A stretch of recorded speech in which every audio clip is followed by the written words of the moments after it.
stand.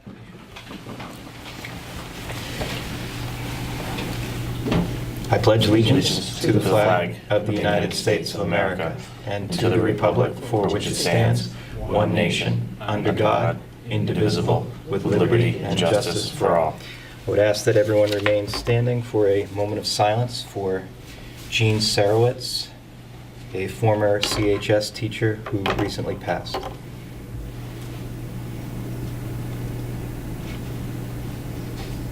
Thank you.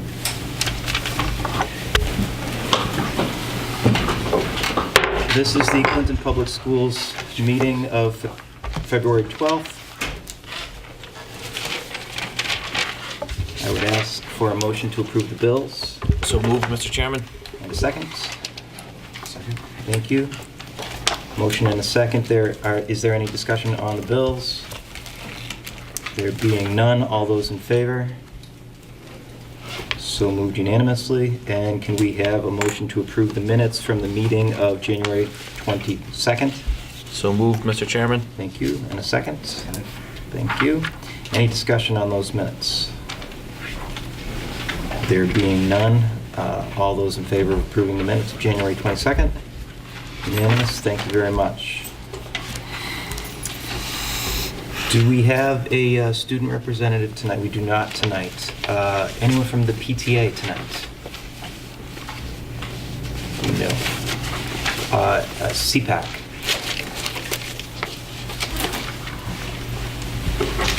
Hi, Kelly. Hi. I have quite a few upcoming events and important dates too. As a board, we decided to name our first scholarship after a student from our school system that is no longer with us. Our scholarship will be named the Sean P. Hazel Scholarship from this moment on. It is an honor for us to continue his memory as he exhibits everything we envision our scholarship to be about. Schoolwork was never easy for Sean, but he had the opportunity to attend Cape Cod Community College that gave him not only new skills, but a much greater sense of himself and where he fit in the world. This is our wish for all of our special education students as they move beyond our community. And we needed to reschedule our paint night that was supposed to be last week, and it is rescheduled for Wednesday, February 28th. There'll be a flyer on the website soon. And our March meeting has been moved back 1 week to Wednesday, March 14th at 6:30 p.m. in the CES library. And during the month of March, we will be taking orders for autism pins that we are making to go towards autism awareness with the delivery date of March 30th. And they can be personalized with a name on it, or just plain. And then our April 5th meeting will be our basic rights night with the Federation for Children with Special Needs facilitating our meeting. It will be held in the CS Library at our regular meeting time of 6:30 p.m. And during the month of May, we will be sending out order forms to sell the remaining Clinton Mass t-shirts with the delivery date during the week of June 11th. So we have a lot of things coming up. Thank you. Thanks, Kelly. Anything from the CTA tonight? CTA just has a social for our members this Thursday afternoon at the Elks Club from 3 to 6. Okay. And we're just planning a chance to get together and enjoy each other's company. Have fun. Is there any public comment tonight? There being none at this time, as usual, we reserve the right to revisit it if need be. We have the CHS Program of Studies. Mr. Superintendent, do you? Yeah, I think I'm going to turn over to Principal Hastings here, so he can kind of maybe walk you through some of the changes.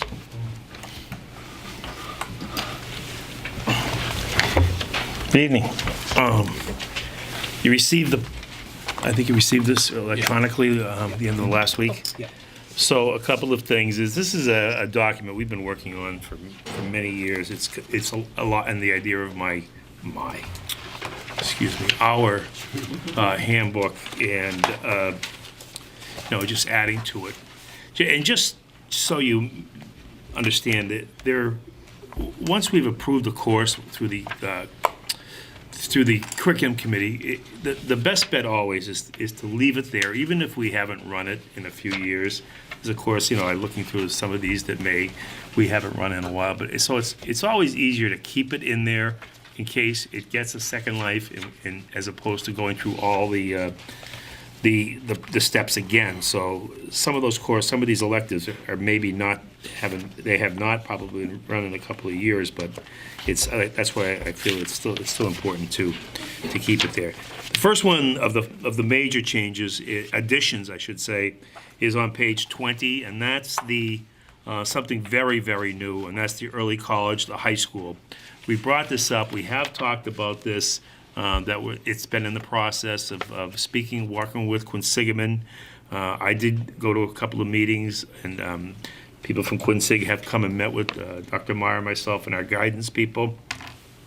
And as a group we would like to see, even a number of, let's say, 10 or so, looking at this year's sophomores to begin next year as juniors. And it would be a 2-year program, of course, each semester. So as you can see here, of course, it could be a fall of your junior year English 102, and then also a sociology class maybe later that year, and then the second year it could be a psychology class and a speech communication. These are some of the examples of what you'd see. Now, these would be credits that students are here at Clinton High School, and they would earn these credits in those 2 years, and those credits are also, if they go on to Quinsig and then go on to Worcester State, let's say, for an example, those credits are 100% transferable. So they could ultimately be earning credits here at Clinton High School for Worcester State.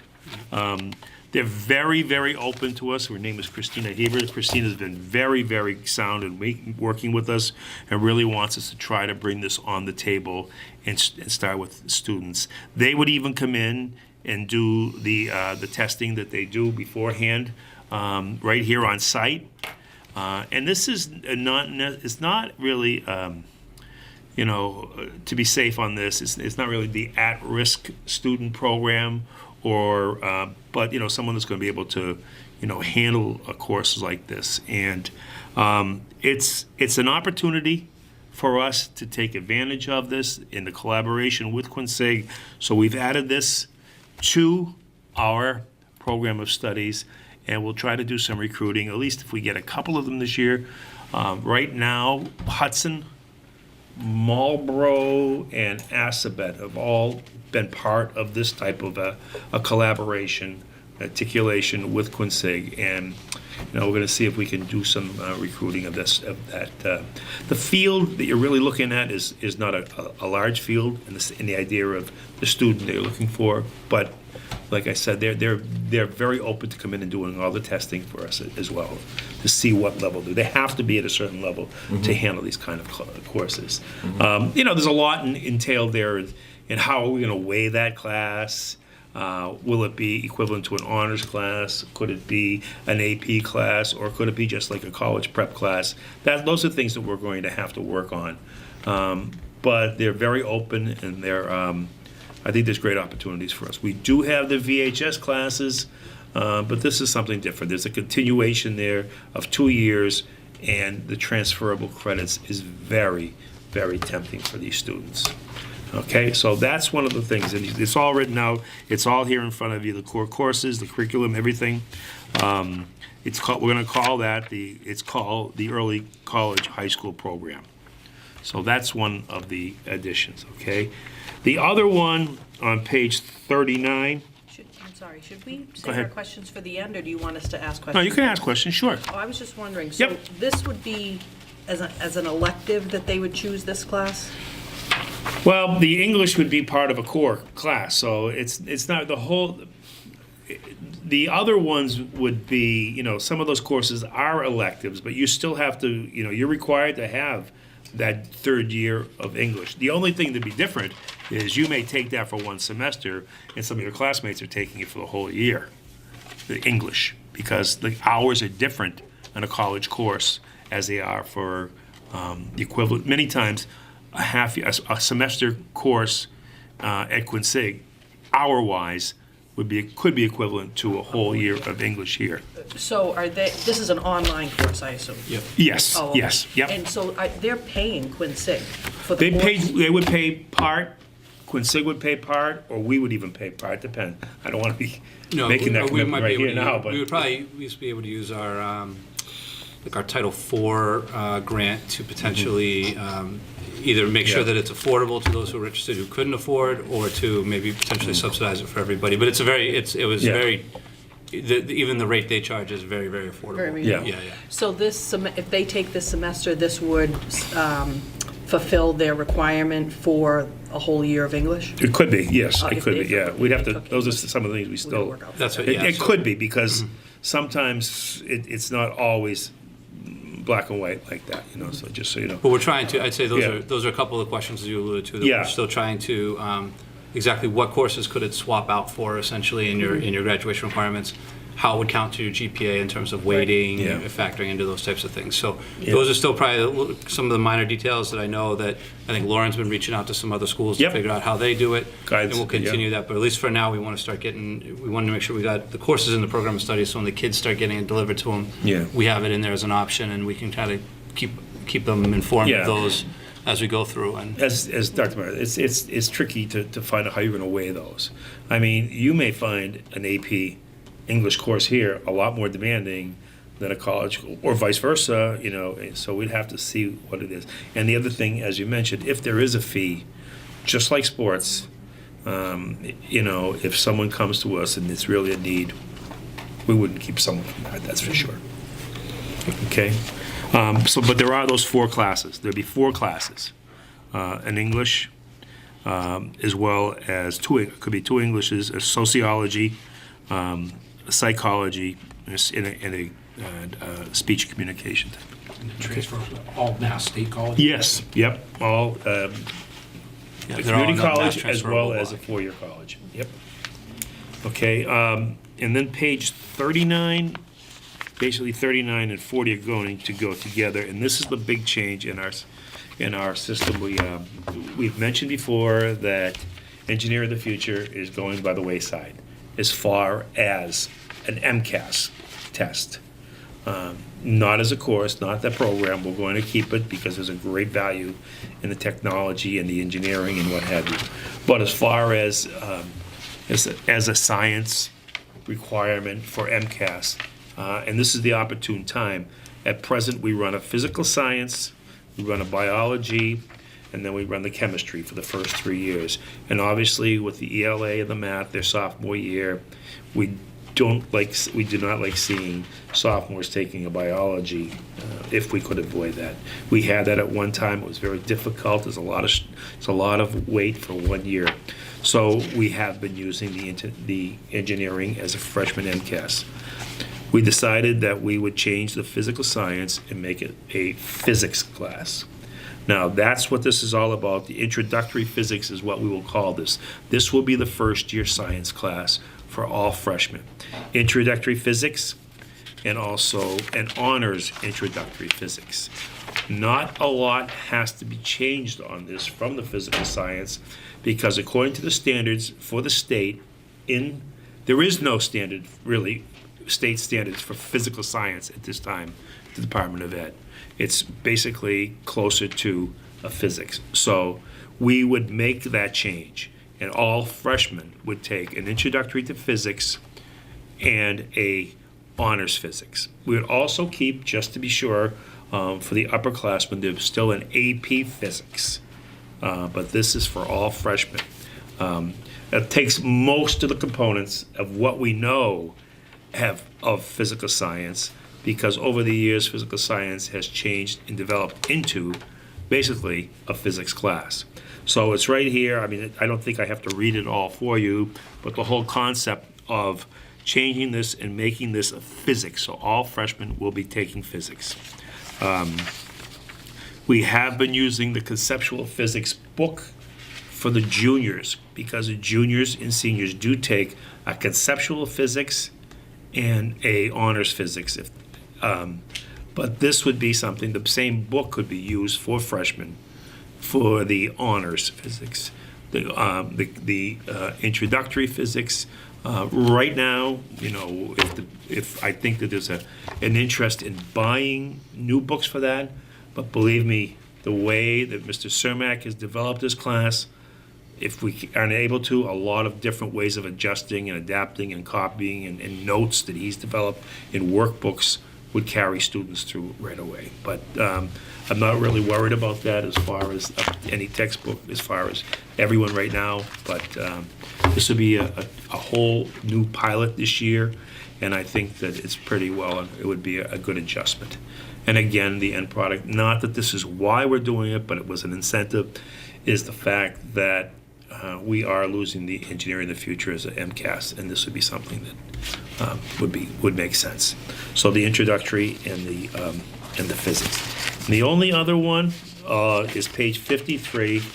This is a nice problem to have, and that's the digital media has been such a success here that what's happening too is it is an elective, but really it should not be an elective for students just to put students in there. You know what I'm saying? It's a type of a course that takes a lot of knowledge and know-how and the technology of it, and so what we're seeing sometimes is the pacing gets affected by this. So some of them are moving faster than others in this class. So ideally, what we would like to do is keep the digital media class for the freshmen, sophomores, or what have you. And those who are more advanced, do a digital media too. Believe me, there's enough of personnel of students who are interested in this and do a great job, and explains the whole thing that, the pacing could be different and the level itself. Plus, it's something that has also plugged into the community in a very positive way. It's very effective, very positive. So that also would make way to also, for students to also work closer into the the engineering design class, which should be tied closer into the robotics that we have at present. So all of this would move smoothly, but the digital media is a success of a program now that we're looking at a second level and having two separate areas. Okay? If I could just chime in on that too, it also starts building that sort of sequence of courses towards like a Perkins program Yeah, and those types of that's true, programs yeah. that we're trying to kind of look into expanding. And there's even been, I know, talked to Mr. Morrison about it, he brought it up about Yep. potentially looking at, can we get articulation agreements out of this with like Fitchburg State or something like that to really try to develop that into a kind of a nice niche sort of track that people could follow if that's what they wanted to explore. And kind of piggyback on that, just when you mentioned articulation, we're very fortunate that something we brought back about 3 years ago was the accounting. We brought that back to a new life with the technology involved in the software that Mrs. Welsh has done. She's done an incredible job, so much so that now we're in accounting 2 level as well. But she also has set up an articulation with Mount Wachusett, I think it was. So that's great success for her to be able to go out and do that. She's a real go-getter. One thing that's not, we're still in this, we're working on, and I think, in the past, this was always like a cutoff date to have these courses, especially now that we'll start registering students at this time of year. But some of them come on later, and we try to develop them. And one of the areas of concern for us is the foreign language. Right now, we're at Spanish. Some students have taken VHS, they've taken a French or what have you. With the retirement of Mr. Davison, we lost our Latin and Latin 2 options, which were very, which really cost us a lot because it was nice to have another option of a class. We've talked to staff about maybe possibly looking at a French class. We have someone on staff who has a background and could teach one class out of their certification. But we don't know yet. We're going to see what the interest is and where we are. But we really would like to see that go somewhere beyond Spanish. I mean, The Spanish program is a great program. We have a great department. We're now bringing back that Spanish 5, which is a really intense level, and I think we have 7 kids or so, 8 kids. We're down to like 2 or 3, simply because one of the reasons is those students you want on that level are tied into AP classes throughout the day, and when you have a senior project or a Spanish 5, you have to make that choice. But we're really looking at a second language. Where we don't know where we are, with registrations yet. But if there's an interest, it's something we do want to look at. It's an attraction for other schools too. Really. And I think it's something we know, it's something we know we want to improve upon as far as adding more language offerings. But we also, as we'll soon get to like our budget, and we'll talk about that and looking at what we can reasonably expect for staffing. And we said Mr. Hastings was exploring maybe some creative ways to do, at least get some other programs started with some of our in-house staffing, drawing on some of their, college minors and that kind of stuff. Yeah. But we'll see how that goes. We're still working on that. So we didn't have enough to put anything forward right now, although it is that time of year where we got to start rolling out the course selections. So, but I think as you mentioned, anything that comes up in the next month or so, it's easy just to call the kids down to the auditorium and say, here's a change, and if you're interested, make sure you let your guidance counselor know. So it's not like it's a drop deadline, but we got to get something going to get moving. So for all these, the changes there, you have staff already on hand to do all this? The ones we have right now, Right. yes, yep. Yeah, because, for instance, on the science, Scott Cermak has been teaching, well, he and Mrs. Calkins have been teaching the physical science over the years, but they could easily teach the physics as well. Yeah. And, and we do still have 25 slots a year for VHS, so that's something that, that's always available for, beyond the classroom as well. Mr. Chairman, I'd just like it noted that I was a member of the last French foreign language class that Clinton High School taught back in 1996. What? It's a fact. I thought there was French here when I thought. Was there? No, that's what they told me. I'd say thanks in French, but I don't know why.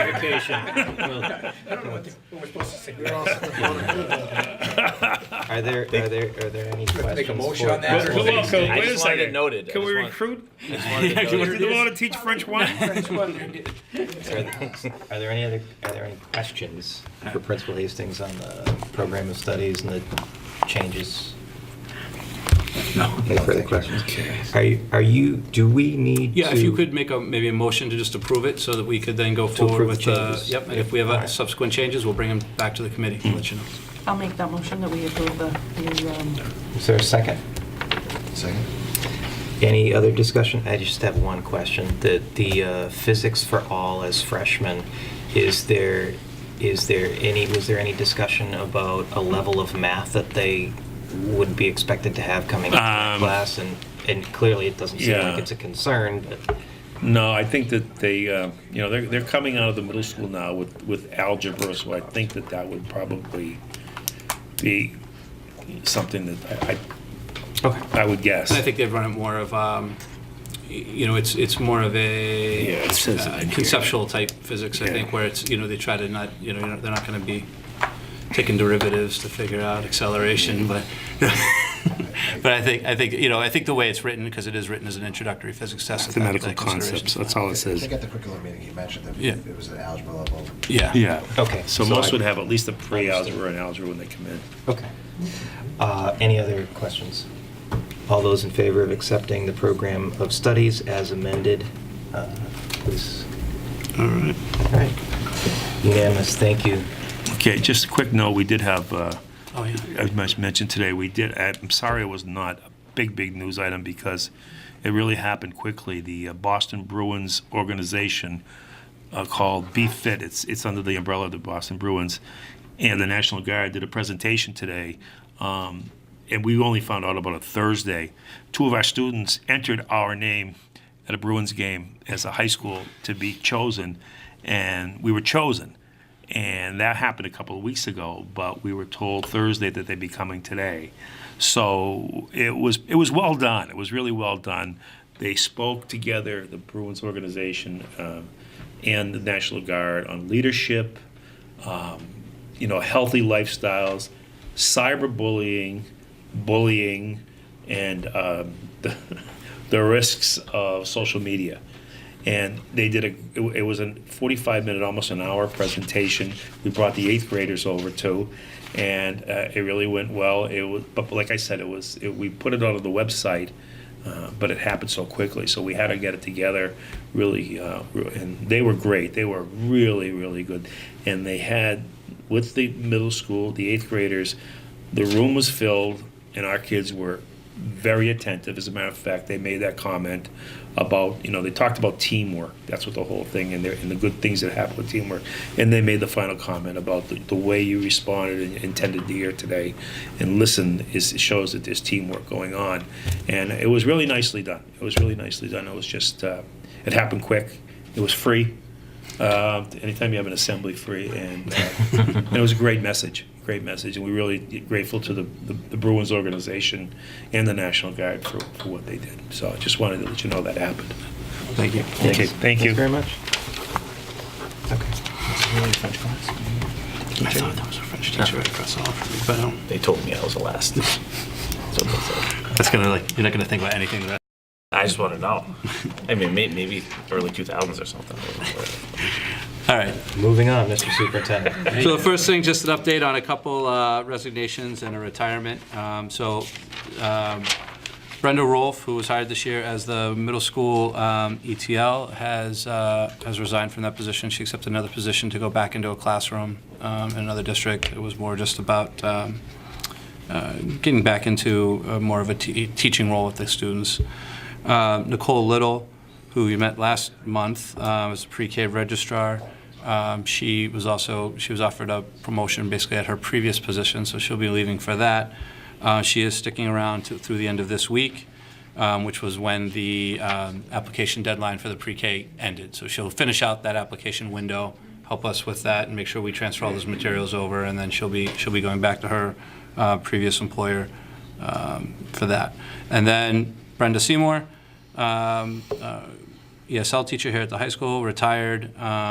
The 8th was her last day, so she's retired, and her replacement has been hired. It was known, so he should have been here today. Even with the Bruins. So Great guy, great hire. So we got that going forward. For Brenda's position, the middle school ETL, we have hired a long-term sub replacement for that position for the rest of the year too. We did post it as a long-term sub though, so that we can just sort of make sure that we assess the direction of that position as we move forward.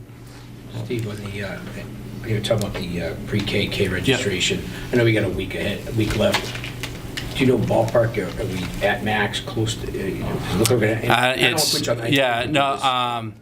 forget if I don't ask you. Yeah, it's hard to tell right now because if you listen just to people that have come in, it doesn't seem like we would be at max yet, but that's not considering the people who are already here. So I got to get all those numbers together. But we'll get an update on that too, probably right after break once we kind of have it closed. Yep.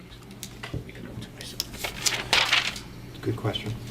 All right. So the next one is just a quick budget update for the FY19. So I did a little PowerPoint here.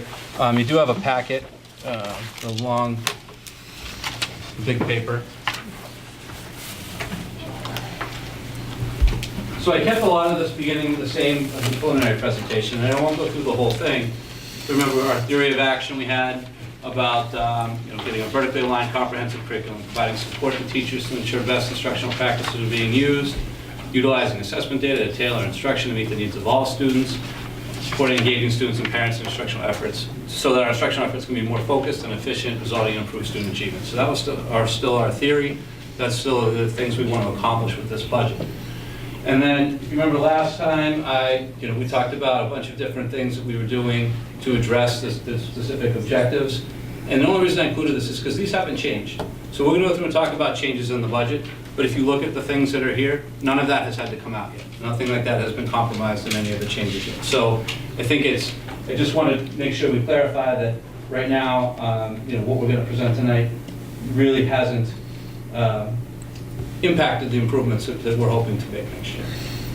So if you remember, this was the summary sheet from last time. We said that the general fund was about a 7% increase. And I'll apologize for this, but these percentages, if you notice, there's no decimal points on there, right? So I didn't realize, actually, until I looked at it, that the 7 was 7 and change, okay? So there was a little more there than we had. But we've rectified that. And so we went through and looked at the preliminary budget. Karen and I met with each principal, each director, and we tried to just comb through the budgets and just really try to make sense of what we're trying to do and what's supporting all our efforts and what is absolutely necessary and what might be able to wait. So we refined that. So if you see now, our number is a 4.97% increase. So we worked really hard to get it under 5. That was the goal, and we got it under 5. And that's in the general fund budget to the town. Total operating expenditures would be a 4.04 increase. Now, some of the things you'll notice that are different, the preliminary budget didn't have anything allocated to warrants. So one of the steps for eliminating this is we created warrants. We tried to not put anything in a warrant, at least for like textbooks technology. There's nothing in that warrant that would be catastrophic if for some reason the warrant were not to be able to get approved. We tried to make sure that at this point, the way we did it, there is still, if we had a long-term technology plan of upgrading the instructional equipment in each room, there's still a piece of that in the general budget so that we can at least make sure we take a step forward next year. Hopefully if we get it, which the town has been very supportive in recent years, then we can take a bigger step in that direction. The other note down here is we have capital improvements at 60,000 and this emergency management and safety at 58. These numbers are only numbers, it's what we've removed from the FY19 preliminary budget. So for example, there still might be, as I meet with Russ, and we keep talking about different things that Russ is finding out as he's working around, the director of facilities, there might be other things that he might suggest we add to that capital improvements, but I didn't want this, as of now, what I'm presenting to you, I'm not adding new stuff into it, it's based on our preliminary budget we gave to you. So if we want to add something else, we would talk to you about that. So that's sort of the snapshot. So what changed? So there's a reduction in total operating expenditures of $533,255 from what you saw last time. So about a little over $500,000. $191,518 of that was just removed from the budget. So those are various cuts and changes in estimates that we'll talk about a little bit later. $341,734 was earmarked for other funding sources. So you can see there's a couple things, Title I, Title IIA, a couple revolving accounts, preschool revolving rental facilities, and some and the articles, the warrant articles. So those are how we kind of reallocated some of this around. In terms of grants, the talk of looking at writing kits to help our elementary and middle school writing program came up in the last curriculum meeting. So that was, money was kind of put in as a placeholder for that. We looked at that as something that would not be not essential, but it'd be something that would be a good improvement maybe if we could go through with that process. But we did say those would be an eligible Title I expense, so we just earmarked them for Title I. Also some of the literacy intervention resources we're hoping to get at the elementary school for next year. So we've earmarked those to Title I as well. Title IIA is the teacher quality improvement grant. So there was a couple of various PDs or trainings that people had requested in their budgets that we know would also be qualified expenses under Title IIA. These are both entitlement grants, so we can count on the fact that we're going to get these grants. We just don't know the full amount yet. And there are other things that are, Title I, there's a lot of staff that are in the Title I grant. But we do have some Title I carry forward from last year that we're hoping we'll be able to use up this year and potentially carry some more forward next year to make sure we can account for this. In terms of revolving accounts, the preschool revolving account is in good shape. They've been doing a nice job of collecting tuition this year. It's pretty much, we're good as far as getting those bills in. So what we want to do is allocate one more instructional assistant into the preschool revolving account, basically moving that salary from the general fund to the revolving account. Also, Footsteps of Brilliance, which you'll hear a little bit more about tonight, has a huge preschool resource for it. So we were able to take a portion of that contract and allocate it towards the revolving account. Rental of facilities. So if you remember, we increased the repair and maintenance of buildings by like 40,000. Well, we just kind of pulled that 40,000 out and said, let's earmark it for the rental of facilities. We know that we're going to get at least 43,000 is about what we should be getting in next year. We know that with our contracts that we have, particularly with FLAC, who's our largest renter. So it's not something that we wouldn't anticipate taking that much in next year to cover that. So one thing we did this year, there was an FY18 textbook and technology account warrant article, and we were able to actually order some of the books that were kind of earmarked for that warrant article with some Title I money. So we were able to do that. It was part of the foundations for the next year, is what it was. So we were able to move that to Title I, which means there's still a balance in some of this FY18 textbook and technology warrant article. So what we're hoping to do is basically pre-order some of the technology for next year to finish up that warrant article this year. And then we have the textbook and technology article for this year. You can see there's a science textbook request that was in there, and that's sort of what Mr. Hastings was alluding to, that, you know, in a perfect world, a new textbook and new resources would probably make it more efficient to run that class. Could we get by with what we have and doing some online scavenging and putting together some teacher stuff? Probably. That's why I put it in the warrant. And then the others is just some, some teacher requests and things that have, talking with Mike and Director of Technology about where we're trying to go with our instructional technology and just moving that forward. And like I said, none of these things are, it's not that they're either in here or they're nowhere. Most of these things, it's like there's still some baby steps we're going to be able to take in the general fund to move forward. This would be for us to take a regular step, okay? For example, like graphing calculators. They're requesting a couple class sets of graphing calculators at the high school. I think we made sure we kept one new class set in the budget, but we moved, I think, 2 more into the warrant article. So that's the type of thing where, we want to make sure that the way we allocated this or earmarked this, nothing's going to be catastrophic, but to keep making good progress, we'd like to have these support. Capital improvements, these are the things we had in the budget. So we had the chiller and the hallway flooring at about $60,000, and we had the fire panel and security cameras. We did leave in 1 set of security cameras. So we put in $40,000 for security cameras, figuring 20 for each building, because that's about what the elementary one did, which the elementary one is done now. They're all installed. And I gotta make sure I tell Rob this, we do have a training on the 26th at 1 o'clock. He called me today to go over how we can access that from our phones and all the other stuff we want to do for the and how to play back a clip, how to copy a clip, all that stuff. So we'll have that training. So those are in now. But anyway, so it's the same idea. We had $40,000 in our original budget for security cameras. Well, we took $20,000 and moved it to this article and kept $20,000 in there. So even if there's an issue with one of these articles and something doesn't go forward, then we can still get 1 more school done next year. That's the plan right now. Part of the idea of this one was to try to work, when we were at the emergency management meetings, to try to look at what we can do to make building a emergency shelter. So this one, I would guess, for this to actually go, and the vision, it was kind of thought of as sort of a joint warrant article with the emergency management. We would also still need to get the generator upgrades portion added to that. And I said over here still, this is pending any input from the Director of Facilities, as he's still looking at the boiler systems and those types of things and figuring out what we need to do immediately.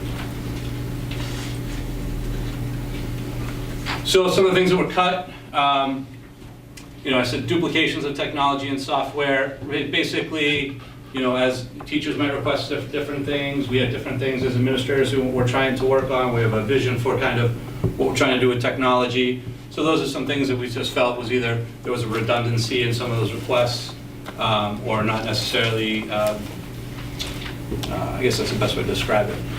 Furniture, there were a couple requests for some different furniture, including trying to get 5 chairs that all were the same height. But we figured that's all right, we'll just get Eddie a phone Keep book. that at the bottom. Need a booster Yeah. seat. Special ed projected expenses, so you can see this was, we cut quite a bit from that, and part of that is you look at different things. I think the largest chunk of that came from the McKinney-Vento transportation, which was listed in there.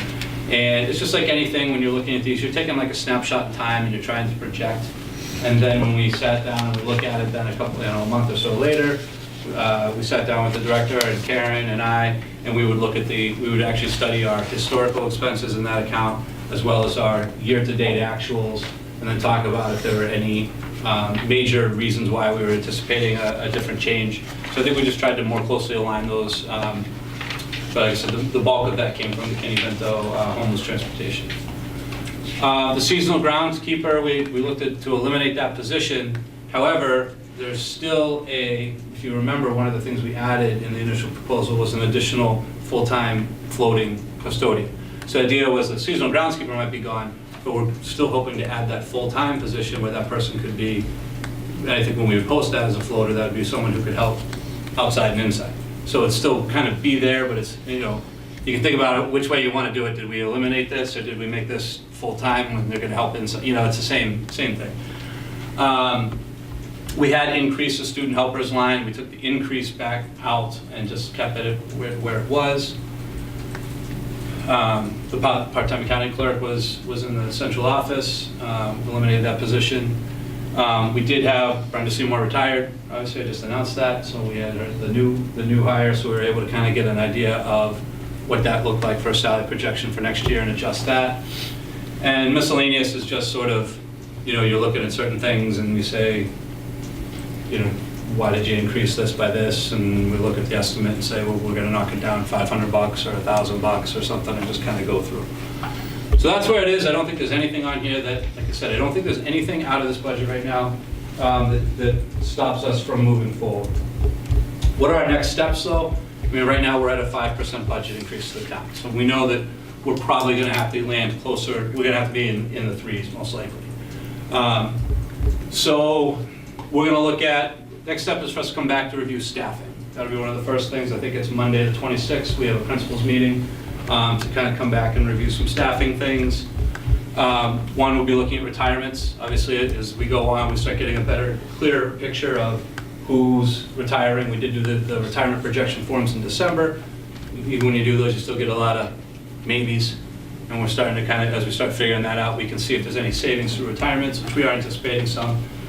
The special education and educational team leader model, we'll review sort of that right now. Remember, we had the 3 ETLs this year, and we're just trying to look at, it's just a very interesting position because the best way I can describe it is it's sort of quasi-administrative, right? Because the ETLs don't really have, they're in the teacher's contract, but they don't really have a teaching load. So we're just trying to just make sure that we look at those positions and make sure that that's the direction we need to go with those.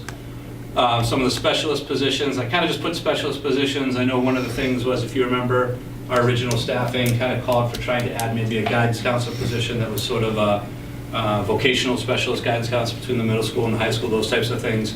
So I think we want to go back and revisit some of those positions and say, are those things we can really add this year, or are those things that we're going to maybe have to put off into the future? Grades 7 and 8, if you remember the grade 7 and 8 class sizes, when we did the class size projections, we're going to be very, very low for next year. We were comfortable with that if we could afford it, because we know that those bubble classes are coming through and then they're going to be very reasonably sized once that happens.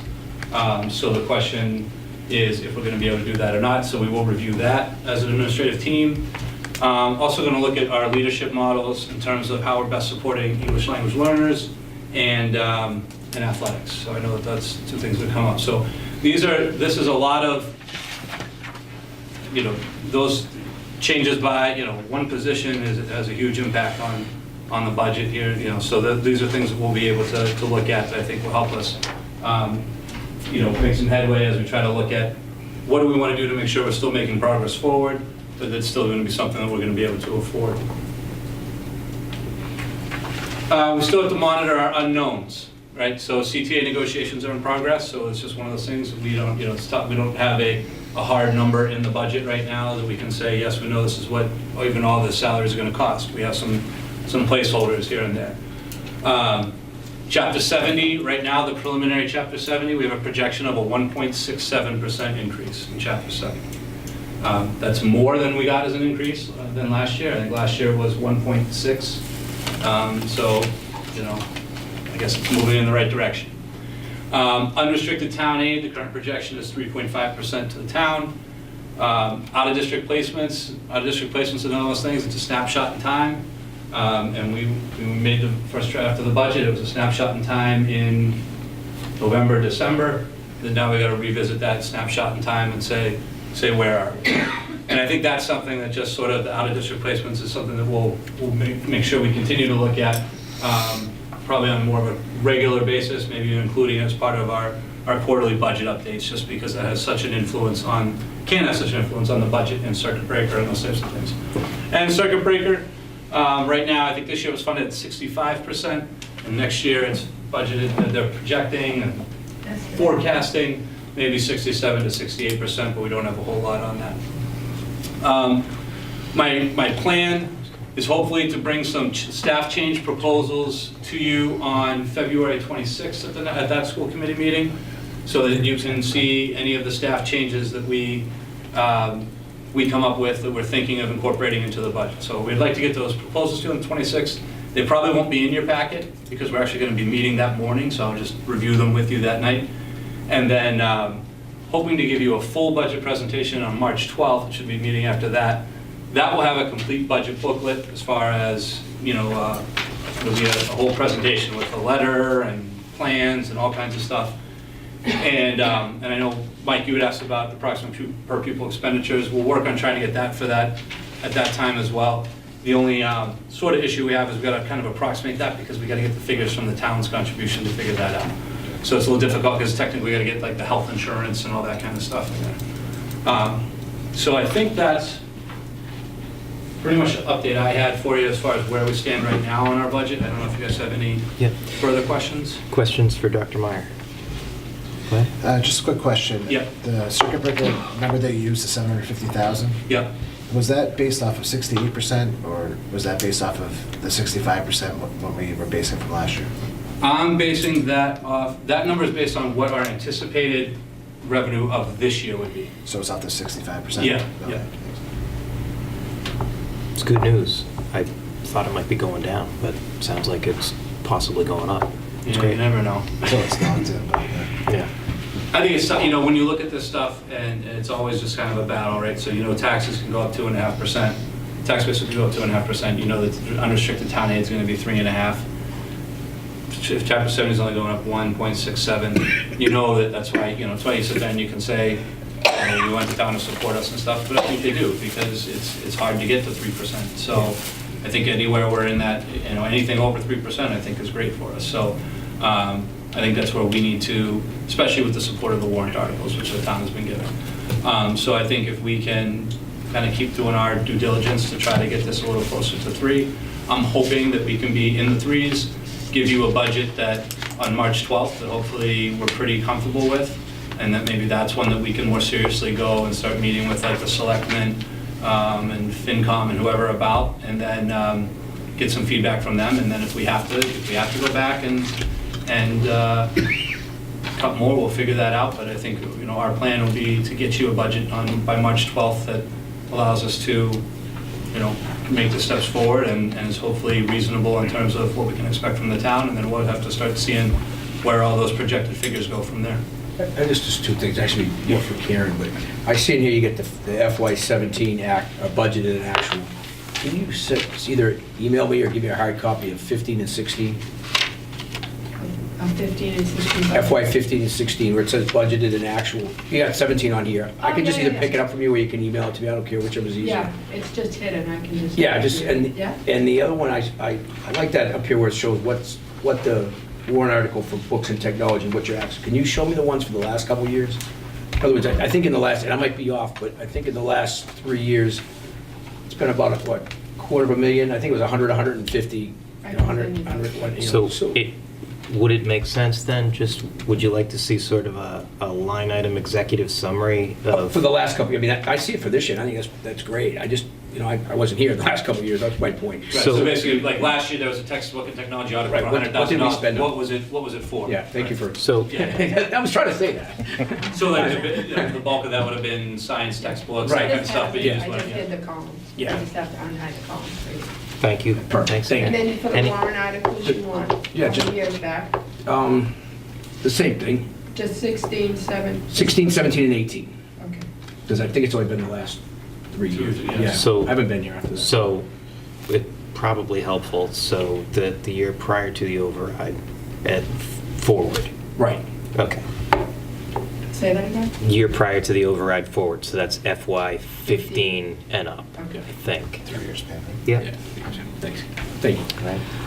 Regarding the question about the per pupil expenditure, I thought the state put out a report, because I know we've been shown that as a committee where the No, different they- communities compared, what Yeah. those numbers were. So they do, but they're always kind of delayed, like, so Oh. it's always based on your Year-end report. Year-end report, Right, so it's right. always for last year. So I know Mike had asked about kind of where would this put our per pupil expenditure next year? Oh, I If we see. already have like a 4% increase or a 7% increase or whatever it was. And, and as much as I thought, yeah, that'd be an easy thing to get you, then all of a sudden you start sitting there thinking, okay, wait a minute, now I gotta figure out kind of how much are they spending in insurance, how much, we have the build back agreement, but how much are we getting charged in indirect costs, those types of things. So it's a little more complex to match up those numbers in terms of directly to them. If, at a very least, what I can do is I can come up with, we can just sort of compare what it would look like just in terms of the, per pupil last year versus per pupil this year, which would basically just be kind of like general fund divided by enrollment in a way. But we can, which won't give us as much, detail. It won't be a real comparable number, but it's something we can at least just try to show, an increase of something. So we'll try to make some comparison of that so we can see that. I know that's something we just want to try to show as some fodder for why, we understand it's hard to get over like a 3%, but you can't give us like 2. Like, so. All right. Anything else? So at some point, I would ask the committee to respectfully consider the fact that March 12th may be a tough date for a couple of us with conflicts or potential conflicts. So maybe we might, I don't know if it messes up in terms of that process, to look at maybe the 13th, Tuesday the 13th. Do you have a class that night? Is that a possibility? We can take it up under the chairman's report, but just be thinking about that. The 12th. Monday. What is We've it? got some potential conflicts. Tuesday night's anymore. Okay. All right, so maybe we can look at Tuesday the 13th. Like, what do you got? Celtics playoff game? What is it? I just don't know what it is. It's a Monday. No, I don't. All right. It's Monday the 12th. I'm out of town, actually, that day. All right. Yeah, no, and that's fine. That's just, I was just going by our next regular scheduled meetings, if it was the 13th or 14th or whatever we need to decide on. Not the 14th, we don't want to conflict with the CPAC meeting. But. All right, so the next one, I just had a strategic planning update. Just so, I think we had 33. So we had 33 people so far who would be involved in the strategic planning process. We will get packets out to everyone this week, probably electronically, that will include kind of an overview of the agenda and some documents around sort of mission statement, mission, vision, core values, the old strategic plan, sort of the things that we're trying to accomplish. And then my goal would be that that first night, that first meeting, we'll kind of do some introductions, talk about what the goal of the whole process is, probably do a little exercise, getting some input on our mission statement, our core values, our vision statement, and then allowing the subcommittees to kind of break up amongst themselves and work on maybe scheduling a meeting for them to meet to talk about that. So hopefully we'll get everyone kind of in and out, and we know it can't drag on too long because we did it prior to a school committee meeting, so we'll have to be quick. In terms of facilities, I would just ask that,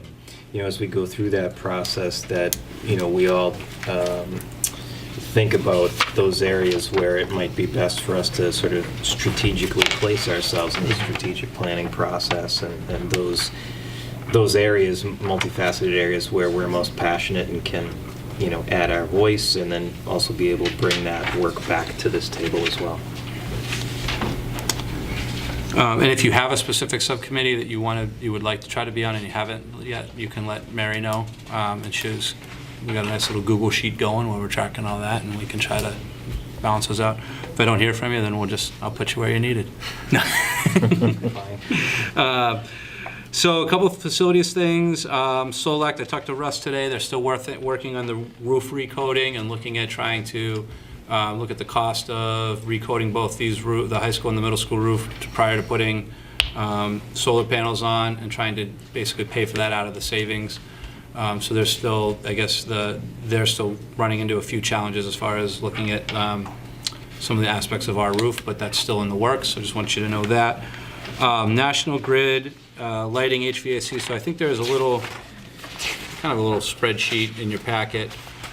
So there are some changes, some proposals. We had National Grid come through and look at the energy usage at the middle school and the high school.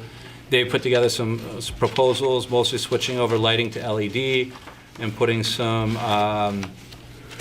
VFD, variable fan drive motors, into our HVAC units. And those would both project out to do energy savings each year. You can see it's all mapped out. There's also incentives for these particular projects. So you can see that the total cost of the total cost to do all these projects they propose would be $326,000. There's $100,000 in incentives, which would bring the cost down to $221,000.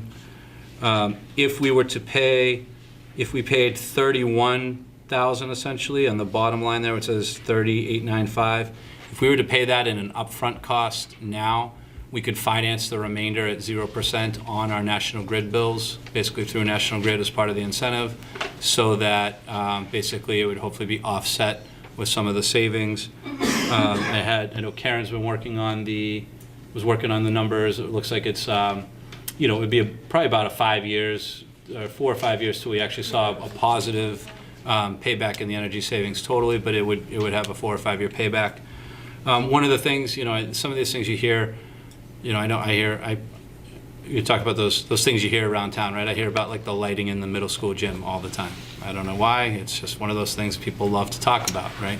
And so when you look at these type of projects and you say, this is an opportunity that if we're doing some replacing it with LED lighting, this wouldn't necessarily do all the building, but we could prioritize and make sure like that was an area that got hit as long as some of the others.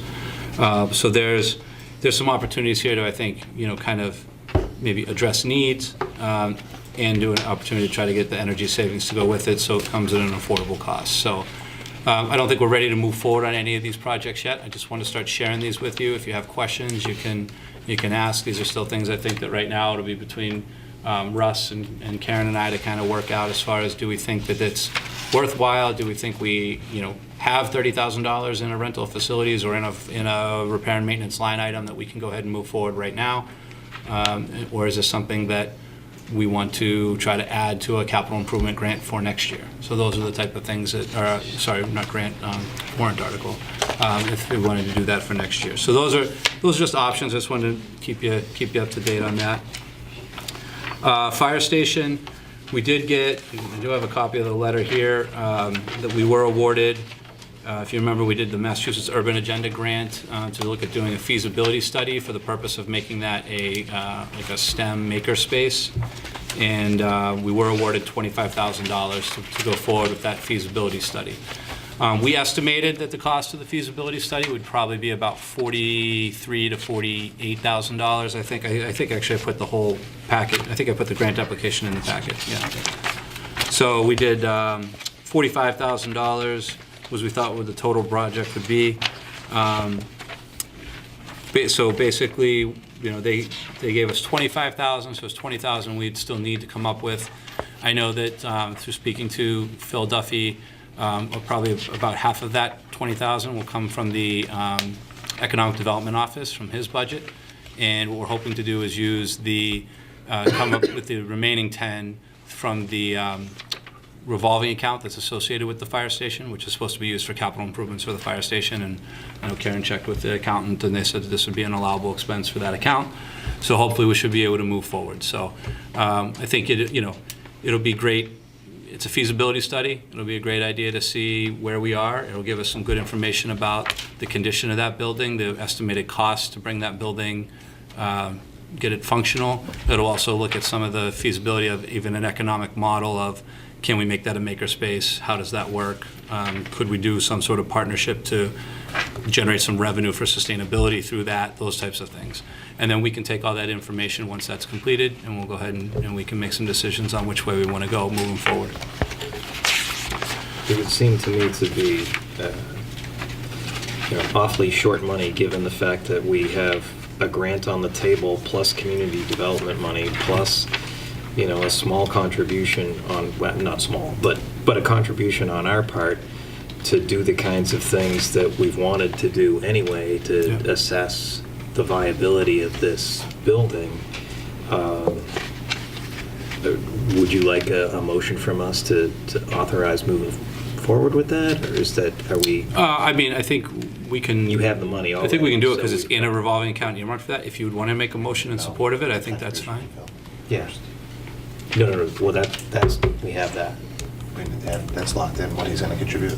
I think he has to get selectman approval, but he would be okay, so. Wait till we know what he's actually going to get Fine. to contribute, Sure. and then we can go off of real number. Sure. Yeah, okay. So when we get more of a hard number, we'll bring it. But I think conceptually, everyone seems to be okay with that moving forward, and then we can get whatever, once we get a hard number, we'll bring it back to you and get a detailed motion to approve that.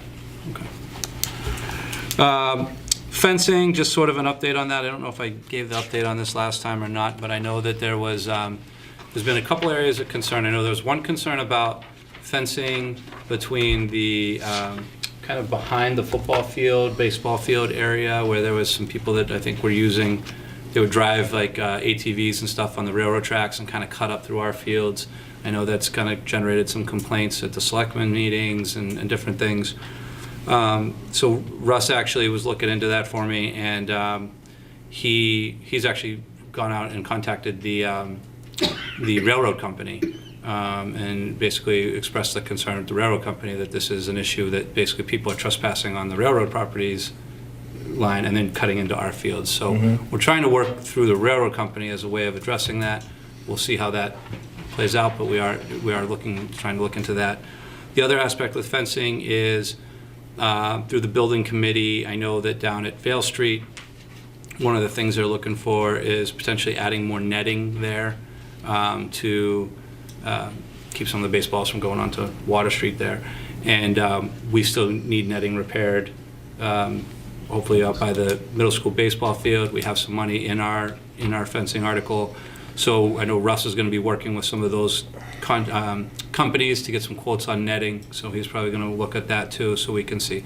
So I know those are kind of two areas of concern from our community, I guess, that we're trying to make sure that we're looking into addressing. And I just want people to know that we're still looking into those. They're not forgotten, and we're, hopefully we'll kind of get a plan as the weather warms up here. Some other business.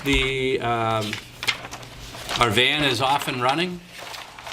So we're doing we have a run that takes 2 students to Worcester every morning. And then on the way back, it brings 1 student back after school in the afternoon, and then does a second run in the afternoon to bring the other student back later, because their programs are a little bit different, 3 days a week. So it seems to be going well. There's been no major issues, except I think it was day 2 of transportation. We started transportation on February 1st, then on February 2nd, when we had a 2-hour delay, I thought, oh God, we never went over 2-hour delays with these guys. I'm like, this is gonna. So I think we're, little things like that we're working through, but I think our driver's been doing a nice job, and so it seems to be off to a good start. Steve, have you thought, and I talked at the very beginning, the van program, Breeswell, it sounds like it's, do we, and I don't need an answer right now, I'm just throwing this out there, for a warrant article, do we get another one next year? I mean, it's going to take a while to build a fleet. Right. You know, if we wait, you know, every 3 years, it's gonna, you know, take that, just that much longer, you know, is it, you know, I mean, again, I'm just throwing this out there as a random thought, you know, maybe, you know. I just, you know, I think maybe even in another month when we're kind of revisiting the final, more of a final budget of that, we might have some more thoughts on that. I think right now, you know, we just gotta, we haven't encountered some things that are gonna come up. Actually, we did run into an issue with, we needed a sub driver one day for, it was a kind of a different issue. It was actually on the 2-hour delay day. And we were able to call and get, We set up a plan with an outside company in Yeah. case we don't have a driver, which worked out okay. they were fine, yeah. So So, they sent their own van during that time? yeah, we basically just, we can call this outside company and they just come and pick them up and take them. So we have that set up. So I just, you know, the little things like that, we just got to be careful as far as, you know, how big we make it and really making sure that it's really gonna, you know, make sure it really is what we expect it to be. So, but I think it's, you know, it's a good thought. I was a little bit hesitant to, at least when we made the preliminary budget, to throw a van in because we hadn't even got this one on the road yet. I wanted to kind of see how it was going to work Like I said, we logistically. have another month or two. Yeah. You know, kind of And we can see if we want to, yep. Is it easy to track how much money we're saving, like from the time the bus or the van went online until we get to, I mean, it'd be nice when we meet with the Board of Selectmen to say, hey, you know, this investment that we talked about last year, we saved X amount of dollars this year so far. I don't know if, Yeah, we should be able to because we know the daily cost of those runs. Sure, So yeah. we know exactly, that's how we pick the runs, is by looking Right. at the daily cost. So we're going to be, we have that daily cost, so we know basically what we're saving by Yeah. not doing it. Right. And then we can look at our incurred costs in terms of the hours we're paying the driver. Sure. Then we can factor in some, you know, depreciation of the van, the mileage rate, that kind of stuff. Mm-hmm. And then we can figure out sort of, is this really a cost savings thing or not? And that's what I think we, you know, we just gotta look at with that. Thanks. I just wanted to touch on our January 31st Professional Development Day. I know sometimes, you know, we have PD days and people don't really know why. But we did, it was the focus on the 31st was data analysis. So we tried to look at a lot of mid-year data, whether that was end-of-year grades, midterms, or end-of-quarter grades, end of first semester grades, midterm grades. It could be benchmark data for benchmark literacy data, those types of things. And part of what we had them do is that the teachers worked in teams. They looked at the data, and we actually had sort of like a Google form created that they would create like a student support plan based on kids at the bottom. We said look at the 5% of the kids that you're concerned about and try to create action steps that you're going to do to support those kids. So it was sort of a couple questions and then what are a couple action steps to support those kids. And you know, at the end of the day, I can look at the Google Forms that we created, and we had 211 Google Forms created that day. So if you figure that out, I mean, that's roughly 11% of our kids. You know, I'm sure there's some duplication there, but roughly 11% of our kids had you know, a teacher reflect on data and create actionable steps to try to support them moving forward. So I think that's, you know, I think when you can see it more tangibly like that, it's not just, you know, it's not just someone comes and talks to us all the time. We're looking at data to see how can we help kids, and I thought that was a good one. I just wanted to share that with you. I've been contacted a couple of times about this Harvard pre-K study. There is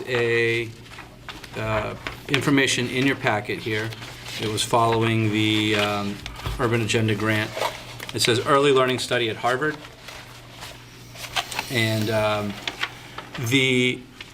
what they're looking at, it's a longitudinal study where they're trying to look at certain at kids over time, and what they're trying to do is then based on those students, they want to kind of look at, for each of those students, they want to look at their educational experiences along the way.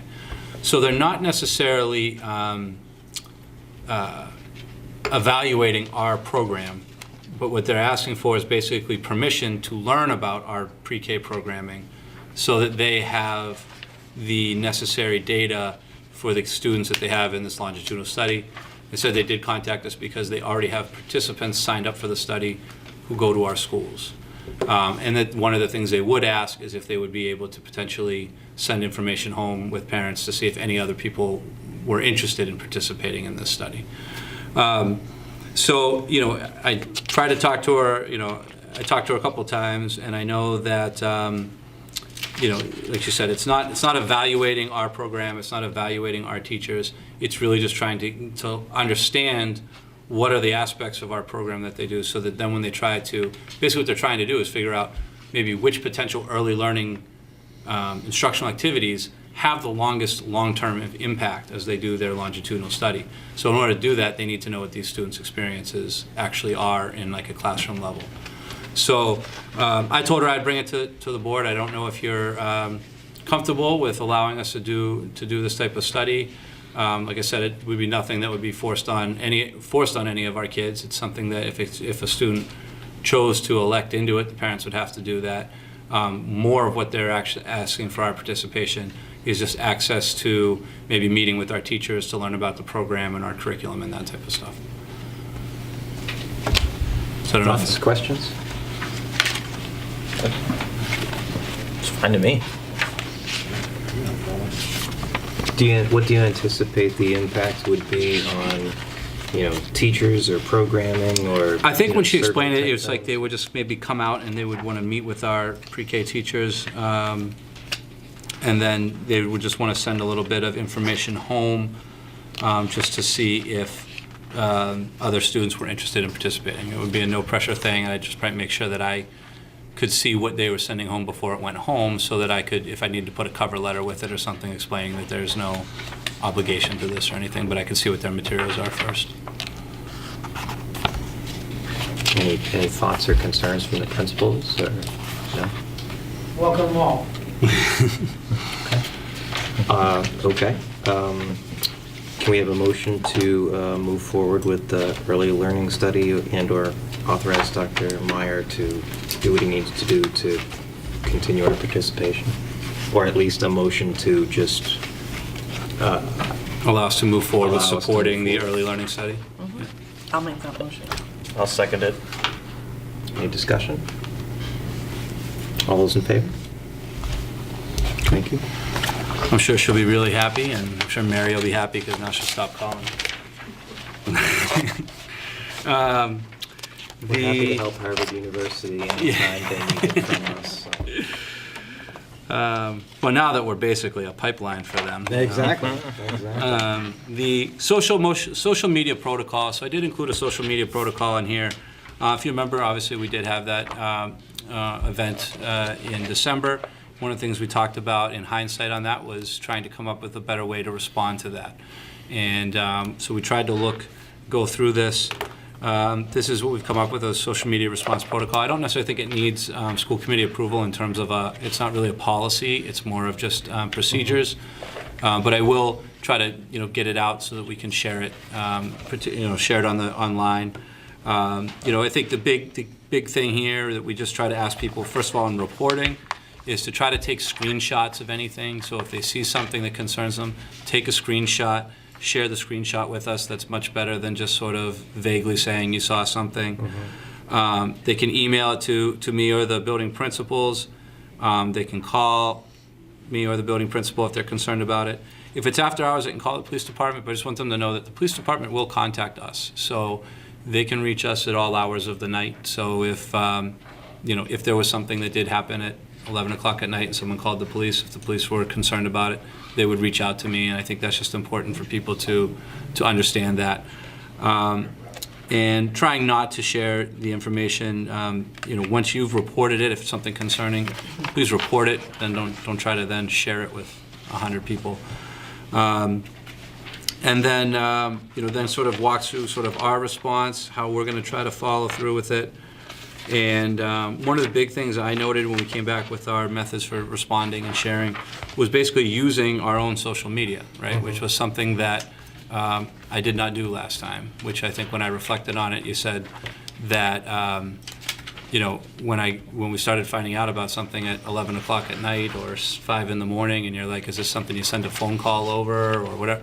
Well, I could have posted on Facebook at 11 o'clock at night. That would have been okay, and then maybe someone would have seen it, and they would have at least known that we know and that we're working on it. So that was something that we tried to at least, now we get it in a protocol, so that next time something like that happens, we're not, just trying to hurry up and think of the best way to resolve this. And obviously we have in here that if something is credible, that'll trigger into our existing protocols in terms of what is the threat, if there's a credible threat, because we have we have existing safety protocols for those to deal with those actual threats. Okay. Thank you for continuing to look into this. It's uncharted territory in a lot of ways, but I think that one kind of caught me off guard a little bit, was the way that the social media ability was to just gain so much steam so quickly, and I think that it's important for us to have a plan moving forward, because I'm sure it's not the last time it's going to happen. Who knows what the topic will be, but something will come up, and we'll want to be able to address it. The last thing on here, Footsteps to Brilliance. So Footsteps to Brilliance is our early literacy innovation zone. That's basically, I tried to put a couple handouts in here. We had a kickoff meeting at Fitchburg State on Thursday, and then we had actually a superintendent's dinner with the Fitchburg State faculty on Thursday night. And essentially there are 10 districts right now. It is Fitchburg, Leominster, Air Shirley, Athol, Royalston, Clinton, Narragansett, Lunenburg, North Middlesex, Winchendon, and Gardner. We are the 10 districts that are in this innovation zone, being sponsored by the Community Foundation and the United Way to make Footsteps to Brilliance available for free to anyone in our communities, whether they are enrolled in our school system or not. So it really is more early literacy. They've actually expanded since we even started this process. They have a new one called Clever Kids University. It's a new part of it designed for pre-K students. It even includes, it has a book, and then it walks you through little lessons with your kid that even includes social emotional learning. It's got some neat stuff. So we had that training. So we have our next, I think we're tentatively scheduled for our next implementation meeting here on Wednesday, where they'll come on site with us and talk to us about how we're going to get our student accounts rolled out, make a plan for how we're going to include this into our day.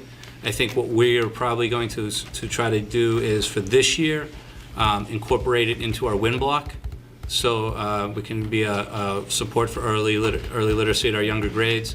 Try to use it as a way to promote summer reading, summer literacy, coming up with some goals, because we can track usage of it over the summer, so that we can try to stop that summer slide. Summer reading is, that continuation of summer reading is so important. And then, that'll give us a chance to kind of learn how this works, what kind of feedback we get, and see if it needs to take a larger role into our curriculum moving forward, or if that's sort of where it's going to live as sort of a WIN block intervention type thing, and we'll continue to learn more about it. But they'll come out, they're going to do professional development for our teachers. They'll do all that kind of stuff on how we can access it, how we can access reports from it, those types of things. So it's exciting. I tell you, there's a lot of people excited about this. Fitchburg State is integrating it into their curriculum and their teacher programs, so that teachers are going to be know what Footsteps to Brilliance is and how to use it and how to access it when they graduate from Fitchburg State, as part of sort of trying for them to support this region too, so that where they're making teachers ready for us.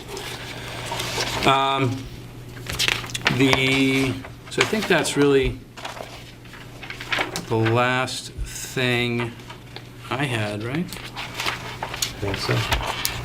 The Footsteps to Brilliance, and I forgot to check them. I won't do it right now, but I know that the Footsteps to Brilliance is, you can even access it right now. So if you go to, it's myf2b.com/IZ, which stands for Innovation Zone. And then you can actually click on it right now and create an account, and you could have, I made sure I could do that. I set up one. I said I lived at 150 School Street and set one up for my son Luke this morning, so that he could, so I could actually play with it a little bit at home before I came here to make sure I knew it was working. So. Will that impact, if you create it at home now versus when you go to school to do it? No, the only thing I would say is if you create it at home, try to use the same name that you use when you register your student. You know what I mean? So, because what we can do is we can easily merge accounts, because that's what they want to happen. They want you to use them as like a preschool student, and then when you come into the school system, we can just match your account up with our account.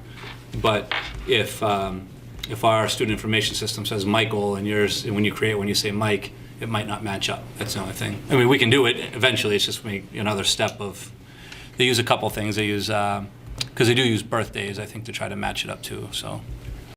All right. We have a couple of items from our policy subcommittee. Would you like me to talk, or would you like to talk? You think you're doing such a great job. Okay. So I tried to put in there is a page in here that's from the Policy Advisory Subcommittee. We met, we were able to look at some of these policies, and these are policies, you can see the bulleted list there. These are policies that were recommended by the MASC to remove. So either these are, the content is either covered by statute or embedded in another policy. So part of what we did at that meeting was the ones that said they were covered in another policy, we cross-referenced with the existing policies to make sure that the material that they said should be in those policies was in fact in those policies. And based on that, then we were just recommending that we remove the policies on this list. I think there's 1, 2, 3, 4, 5, 6, 9 of them. And I think the policies aren't in your packet. I think they were emailed to you electronically. But so like I said, we're confident that all the material that would be removed is either covered by law, or it's for example, like the vendor relations policy. A lot of that's in the new like conflict of interest laws and that type of stuff. So I don't know if you're comfortable, if you need more information, or if you're comfortable making a motion to remove those policies. I'd like to respect the work of the subcommittee and would seek a motion to remove these policies that have been recommended. I'll make that motion. I'll second it. Any discussion? There being none, all those in favor? Thank you, subcommittee. There were two other things policy subcommittee kind of talked a little bit. We had some from our nurse leader. She had given us some policies to review. One thing we found when we looked is that the policies she had given us were, I would say, for lack of a better term, substantially different than the MASC model policies and our existing policies. So I actually have a meeting with her. I was supposed to meet with her last week, and it got snowed out. So I'll be meeting with her this week, just so we can double check the sources of where her draft policies came from, because I know she's getting them from her colleagues. So we'll try to just get those cleaned up in the near future. And also the drug dog policy, we did look at a couple samples of them, but we referred those to our legal counsel, so we have sent those off to Sharon to have her give those a review. Okay. Thank you. We'll look forward to learning more about that. From the marketing committee. Yeah, we met twice since our last break. The first meeting had a member of the community, Jim Keenan, came and discussed with us the one of the things about the marketing subcommittee is, we want to market the schools. We also want to look at what will make us more marketable, and we're just talking about what are the possibilities of incorporating lacrosse into our athletic program. And Jim is very knowledgeable about lacrosse in the community, and he took his time to come talk to us about, if it's something that we wanted to pursue, kind of how it would, what first steps we would take. We had talked about his recommendation, talking about like starting with the JV team first, and or maybe possibly partnering up with some other districts that may be interested in trying to do a co-op with lacrosse. So I thought it was a good meeting. I think everybody kind of learned, it's just an initial discussion, but it was nice to have, and I was glad that he was able to show up to the meeting and give us his time. And I think then the last meeting, I think we kind of discussed more some events that we want to year to year make sure that we get out and actually try to organize them into like a calendar, and possibly look at working with the superintendent, see if we can dedicate another resource to really just the logistical task of helping the students, organizing them, and assisting them to add more content. We do a lot of student content now. I think it's an investment that if we do have an additional resource, we could possibly do more. And we do have a good relationship with the town right now, where they have assisted us with funds both to for kids that are filming, kids that are editing, and also with equipment. So I think it's a worthy endeavor to continue to invest in that. I think it's, I know Mr. Morrison's been doing a great job with getting content onto the channel. I know we had the Spirit Weeks videos have been on there. There's been a lot of good videos, and he does a great job with the sports and everything. So, yeah, I think that the first meeting was the lacrosse angle. The second meeting was kind of talking about how we can develop and kind of institutionalize that the student and grow the student content using the digital media department and equipment. Great. Any questions for the marketing committee? There being none, under old business, we have the 2018-19 school calendar. So not much to report on that right now. The only thing I would say is I do anticipate that we're going to move the November 6th Professional Development Day. As it came up at the last meeting, there was the sort of the conflict with the DC trip.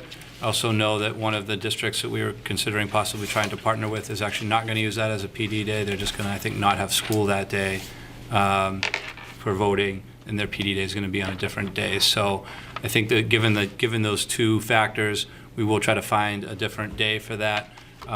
We just haven't formally landed on one yet. I'll try to get that as soon as we can so we can get it out to everyone. At this point, I think this is really that's really the only change in play in this calendar. So I could even put it online as a draft calendar or something like that if we wanted to, in case people are starting to figure out, when's the first day of school or the last day of school or whatever they're trying to do to make plans. But it's not the formal calendar yet. And once we, I don't just want to haphazardly pick that day. We want to make sure we think about it and come up with a day that's going to be productive for our staff to help our kids. So. Great. So we're not ready to vote on this yet? No. Sorry, I keep teasing you with it. I thought we'd get it done early. And I'm not sure, wasn't there a conflict, maybe it's already been moved, in, was it March or April? Yeah, so that's been moved. So it was March 18th was a half day, it's now March 15th. We moved that up because the 18th was the first day of spring sports, yep. So that change has been made since the first draft, but now we just got to work on that full day PD, the November 6th day, yep. Thank you. Anything else under old business? There being nothing. So under new business, it's the 13th, Tuesday the 13th actually works better for me, so selfishly. Is there interest in or a possibility of moving the meeting on the 12th to the 13th? Doesn't matter to me.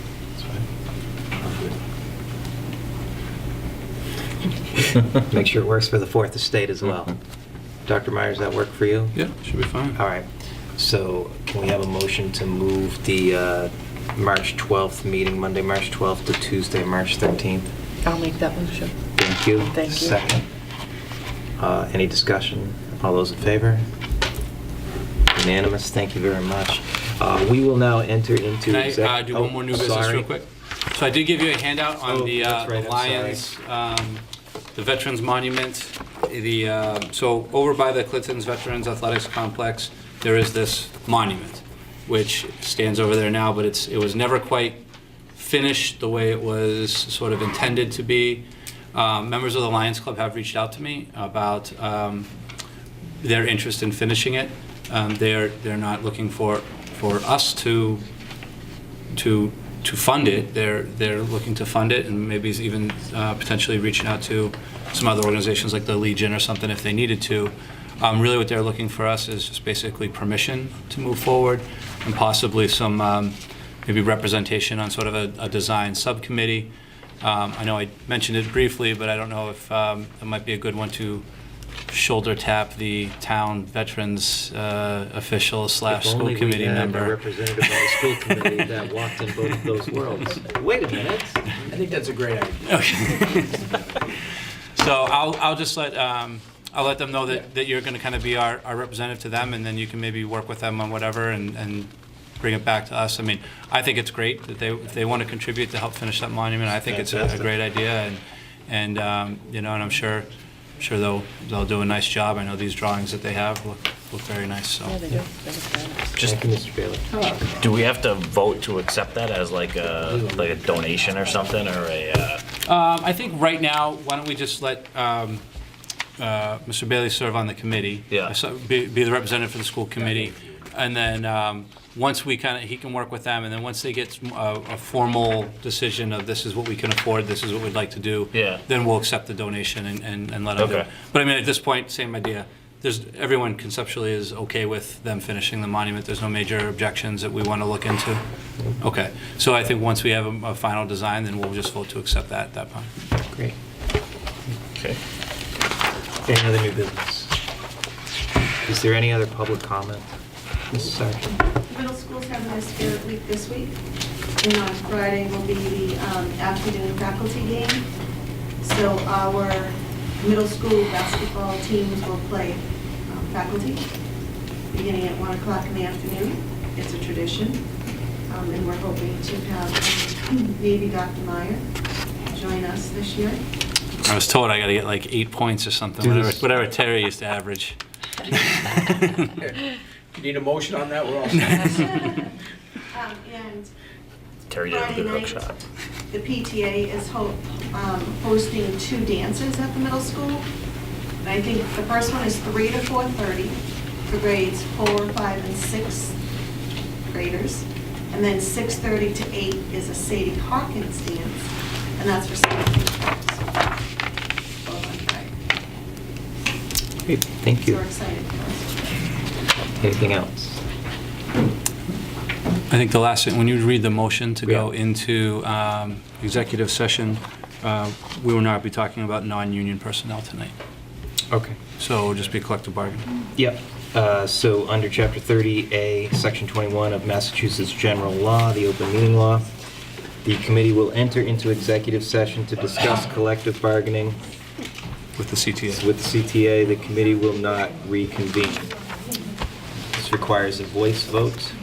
Bailey, aye. Michael back there. Joel Bates, aye. Tina's a Bankus. Ed DeVault, aye. We stand in executive session. Thank you, everyone.